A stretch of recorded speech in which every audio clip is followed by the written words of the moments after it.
Let's take a look at how we can scope down users within the partner portal to certain tenants. Take Alan here. He's an administrator. We can pop him out of the administrator role and drop him down into a tenant operator role. What this gives him rights to do, by default, see here, all tenants, is to manage all tenants that exist within your partner portal.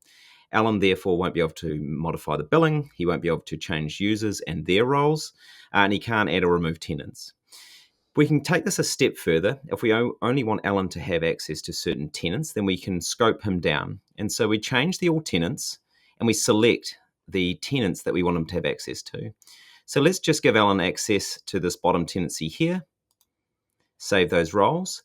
Now, when we've scoped down the tenant operator role to a single tenant, we'll also need to choose another global role that you want him to sit in. So for this type of user, we recommend something like a viewer, which means they'll be able to view all tenants on the dashboard itself, see all the compliance scores and metrics and any failures. But because we've scoped him down to only one tenant as an operator, he won't be able to go in and manage all of those other tenants.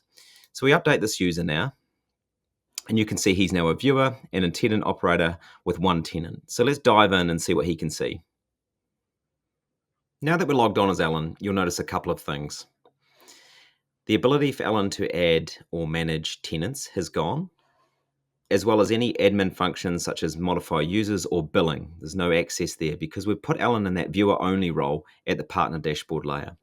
However, because we scoped Alan down to have tenant operator access to this bottom tenancy, the redirect link here to go off to the tenant dashboard is still there. So by clicking this link, we'll now be taken across to the tenant dashboard.